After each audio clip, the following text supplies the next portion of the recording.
Hello students, welcome to my channel CWC chemistry with concepts. आज मैं आपको structural isomer निकालने की ट्रिक बता रही हूँ जो एल्केन्स के लिए ही वैलिड है। स्ट्रक्चरल आइसोमर को हिंदी में कहते हैं संरचना समावयी। यह सभी क्लासेस के लिए इम्पोर्टेंट टॉपिक है।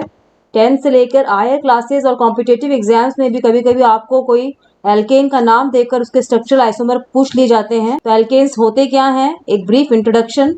वो हाइड्रोकार्बन जिसमें दो कार्बन के बीच में हमें सिंगल बॉन्ड देखने को मिलता है उन्हें हम एल्केन्स के नाम से जानते हैं। सिंगल बॉन्ड वाले जो होते हैं सारे एल्केन होते हैं।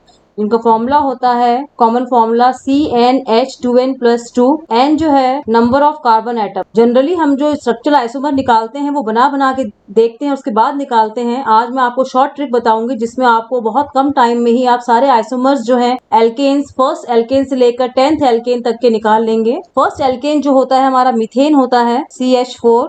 सेकेंड जो है इसमें अगर हम CH2 ऐड कर देंगे तो हमारा सेकेंड हाइड्रोकार्बन जो है इथेन हमें मिल जाएगा। या तो इसमें आप CH2 ऐड कर दीजिए क्योंकि दो जो हाइड्रोकार्बन होते हैं मीथेन इथेन एल्केन सीरीज में उनके बीच में CH2 का गैप होता है। ये आपने छोटी क्लासेस में पढ़ा होगा, 10th में ये पढ़ने को मिलता है। या फिर हम N की वैल्यू 2 यहाँ पुट करके इस फॉर्मूले से भी हम निकाल सकते हैं एथेन का फॉर्मूला क्या बनेगा। इसमें कितने आइसोमर्स होंगे वो निकालने के लिए फॉर्मूला है कार्बन नंबर 1 to 7 तक। ऐसे हाइड्रोकार्बन या ऐसे एल्केन्स जिसमें कार्बन नंबर 1 to 7 है उसके लिए जो फॉर्मूला हम काम में लेंगे 2n-4 + 1। इस फॉर्मूले से हम नंबर ऑफ स्ट्रक्चरल आइसोमर इसके निकालेंगे।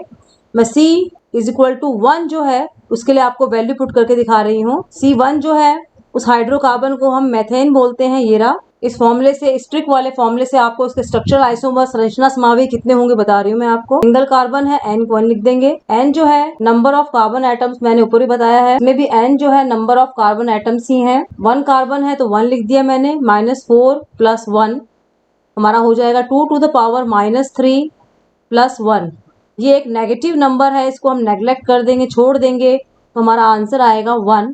मैथेन में जो है 1 स्ट्रक्चरल आइसोमर संरचना समावयी देखने को मिलता है। सेकंड जो है हमारा है C2H6 जिसे हम इथेन कहते हैं। इस फॉर्मूले से इसके कितने आइसोमर निकलते हैं वो देखिए। फॉर्मूला वही काम में लेना है 2। N की जगह वैल्यू पुट कर देंगे 2 - 4 + 1 हमारा आंसर आ जाएगा 2 to the power -2 + 1। ये माइनस का टर्म है, इसको हम इग्नोर कर देंगे, छोड़ देंगे। इसका आंसर भी हमारा 1 आ जाएगा। मेथेन में भी एक ही स्ट्रक्चरल आइसोमर है और इथेन में भी एक ही स्ट्रक्चरल आइसोमर देखने को मिलता है। थर्ड जो है हमारा 3 कार्बन वाला जिसको हम बोलते हैं प्रोपेन। इसके आगे वाले में CH2 ऐड करके हम इसको आसानी से निकाल सकते हैं सिंपली। या फिर जो उसका एल्केन का फॉर्मूला है CnH2n+2 उसमें भी पुट करके हम इसको निकाल सकते हैं। हमारे ट्रिक वाले फॉर्मूले से कितने आइसोमर निकलते हैं इसके 2 to the power 3 - 4 + 1 -1 + 1 हो जाएगा। ये एक नेगेटिव नंबर है, इसको हम छोड़ देंगे तो इसका आंसर भी हमारा 1 आ जाएगा। प्रोपेन में भी एक सिंगल स्ट्रक्चरल आइसोमर है, इसमें और आइसोमर्स देखने को नहीं मिलते हैं जो हमारा इस तरह से हम बना सकते हैं। ये इसका स्ट्रक्चरल आइसोमर हो जाएगा।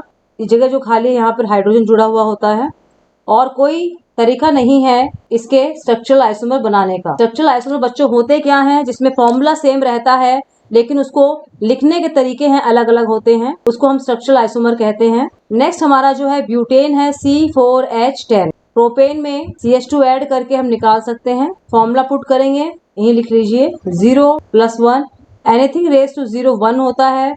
1 + 1 = हमारा हो जाएगा 2। इसमें 2 स्ट्रक्चरल आइसोमर हमें देखने को मिलेंगे ब्यूटेन। एक तरीका आपको साथ में मैं और बता देती हूँ कैसे बनाएंगे, आप टैली कैसे करेंगे वो देखिए, ध्यान से देखिएगा। ब्यूटेन जो है उसको हम इस तरह से लिखते हैं। अलग अलग तरीके बता रही हूँ आपको ब्यूटेन लिखने के। मैं हमें पता है कार्बन की वैलेंसी 4 होती है। एक बॉन्ड यहाँ बन गया, 2 3 और ये 4। इस वाले कार्बन का 1 2 3 4, इस कार्बन का 1 2 3 4। इस तरह से हम काउंट कर लेंगे। हर कार्बन जो है 4 बॉन्ड बनाएगा। इसको लिखने का एक तरीका और है, मैंने ये लिख दिया है। यहाँ पे H होता है, जनरली यहाँ पे H नहीं लिखा हुआ रहता है। अगर कुछ नहीं लिखा हुआ इसका मतलब ये H है। इसको हम शॉर्ट फॉर्म में कैसे लिखेंगे वो देखिए, कंडेंस करके कैसे लिखेंगे। CH3 ये पहला वाला कार्बन, दूसरे वाले कार्बन को लिख देंगे हम C, इस पे H2 है, इसको मैंने CH2 लिख दिया।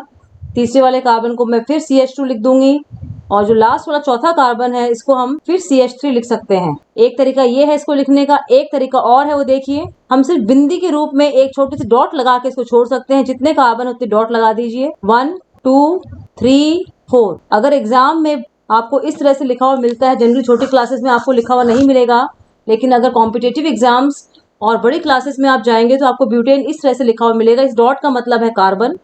इस कार्बन का एक बॉन्ड तो यहाँ बना हुआ है, इसका मतलब 3 हाइड्रोजन यहाँ लगे हुए हैं। मैं बार बार कह रही हूँ कि हाइड्रोजन नहीं लिखते हैं। इसका आइसोमर बनाने का तरीका देखिए।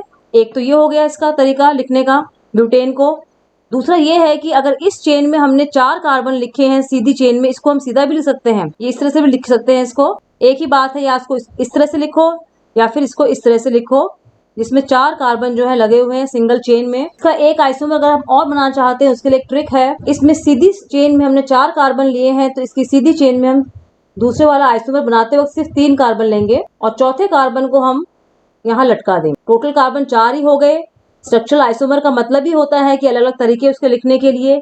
ये भी ब्यूटेन है और ये भी 4 कार्बन वाला ब्यूटेन है। ये जो बिंदी दिखा रखी है ये कार्बन को दिखाती हैं। कार्बन के 4 बॉन्ड होते हैं, एक बॉन्ड यहाँ हो गया। इस 3 हाइड्रोजन जो लगे हुए हैं वो जनरली नहीं दिखाए जाते हैं। तो यहाँ से भी हमारा आंसर 2 आ रहा है, और जो मैंने ट्रिक में फॉर्मूला लगाया उससे भी हमारा आंसर 2 आ रहा है। तो तरीका ये है कि पहले जितने भी कार्बन है उसको एक सीधी चेन में लिख दीजिए, उसके बाद उसमें से एक कार्बन कम करके उसको सीधी चेन में लिख दीजिए और उसके आगे वाले कार्बन को यहाँ पे लगा दीजिए। 4 कार्बन थे यहाँ पे, तो मैंने 4 कार्बन को सीधी चेन में लिख दिया। 4 से एक कम होता है 3 कार्बन, फिर मैंने 3 कार्बन को सीधी चेन में लिख दिया और एक कार्बन यहाँ लगा दिया। इसको आप ऊपर भी लगा सकते हैं चाहे नीचे भी लगा सकते हैं, एक ही बात है। पेंटेन का देखेंगे आपको और अधिक क्लियर हो जाएगा। ये C5H12 हमारा पेंटेन होता है। पहले मैं ट्रिक वाले फॉर्मूले से निकाल के दिखाऊंगी आपको इसके आइसोमर। फॉर्मूला था हमारा, ये लिख के देख लीजिए, फॉर्मूला बाद में लगाएंगे हम। ये 5 कार्बन है, पेंटेन हो गया। ये बाकी के इसके हाइड्रोजन लिख देंगे हम इस तरीके से। इसको कंडेंस फॉर्म में पिचका के लिख सकते हैं हम इसको, हर कार्बन के अलग अलग। इस कार्बन को मैं लिखूंगी CH3 क्योंकि इस पे 3 हाइड्रोजन लगे हुए हैं। इस कार्बन को मैं लिखूंगी CH2, बगल वाले को फिर CH2, फिर बगल वाले को CH2 और लास्ट वाले को मैंने फिर लिख दिया CH3। अब जो है मेरा फॉर्मूला लगा के मैं निकालती हूँ नंबर ऑफ आइसोमर कितने हैं इसके। N-4 + 1 मेरा फॉर्मूला है जो 7 एल्केन तक चलेगा। 5 - 4 + 1 तो हमारा हो जाएगा। इसके हमारे 3 आइसोमर निकलेंगे, तीनों में निकाल के दिखा रही हूँ। एक तरीका मैंने आपको बताया, सीधी चेन बना दीजिए, या तो इस फॉर्म में 5 कार्बन को 5 डॉट से दिखा देंगे हम। ये रहा हमारा 1 2 3 4 5 हो गया। इसी चीज को हम लिख सकते हैं इस तरह से 1 2 3 4 5। 5 कार्बन की हमने सीधी चेन ले ली। अब इससे एक कम कार्बन वाली चेन लेंगे हम 4। ये मैंने ले ली 4 कार्बन की चेन, 3 4। 5वें कार्बन को आप यहाँ लटका दीजिए। अब जो है इससे एक और कम कार्बन की चेन ले लीजिए, 3 की ले लीजिए। ये हो गई 3 की चेन। हमें टोटल 5 होने चाहिए, तो एक को मैंने यहाँ लटका दिया, क्योंकि अगर मैं यहाँ लटकाती हूँ तो वही चीज हमें मिल जाएगी ये वाली, और एक को मैंने यहाँ लटका दिया। इसके कितने आइसोमर बन गए?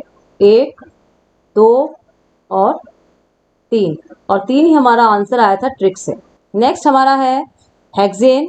ट्रिक जो है 2n - 4 + 1, 6 - 4 + 1, 2 to the power 2 + 1, तो हमारा हो जाएगा 4 + 1। इसके 5 स्ट्रक्चरल आइसोमर निकलेंगे। बना के नहीं दिखाऊंगी, वो लेंदी कैलकुलेशन होती है और उसमें टाइम कंज्यूम होता है, लेकिन आंसर हमारा सेम निकलता है, तो आप इस मेथड से इसका आंसर निकाल सकते हैं।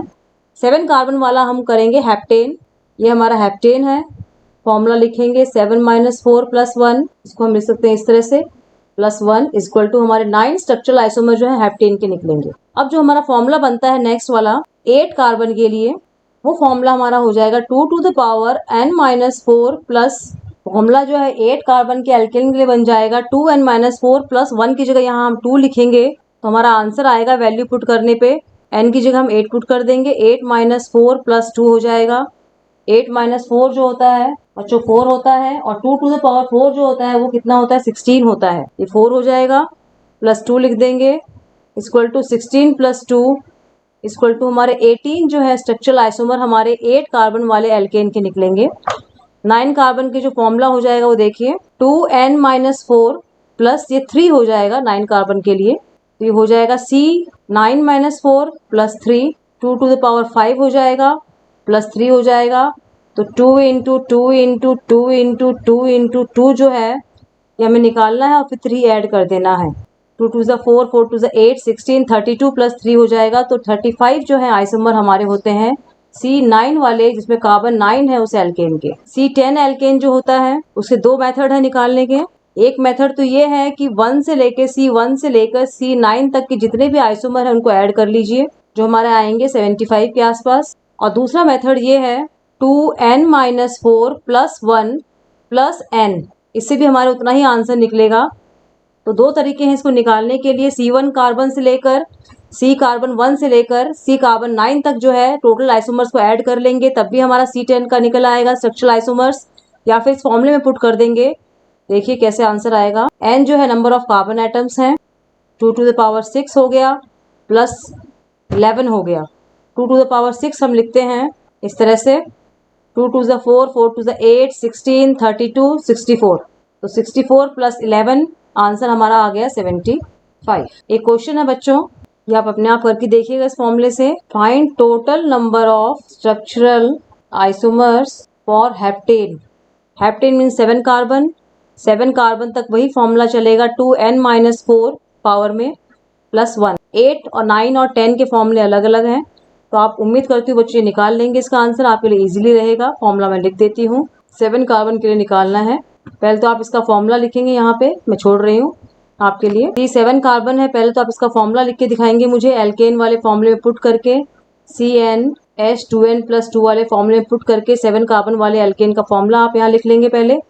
उसके बाद में जो मैंने आपको ट्रिक बताई है फॉर्मूला निकालने के लिए, जो फॉर्मूला बताया छोटा सा, उसको आप लिख लेंगे 2n-4 प्लस 1, और उसका आंसर जो है आप यहाँ लिख देंगे, आपका आसानी से निकल आएगा। बच्चों अगर आपको ये ट्रिक अच्छी लगे तो लाइक कीजिएगा, अपने फ्रेंड्स को शेयर कीजिएगा, मेरे चैनल को सब्सक्राइब कर दीजिए, क्योंकि मैं टाइमली ऐसी ट्रिक्स आपके लेकर आती रहूँगी जो आपके लिए हर एग्जाम्स में, हर क्लास में आपके लिए हेल्पफुल रहेंगी जब तक आप केमिस्ट्री पढ़ेंगे। बेल आइकन को प्रेस कर दीजिए ताकि मेरे आगे आने वाले वीडियोस की नोटिफिकेशंस आपको टाइमली मिल जाएं। थैंक यू बच्चों।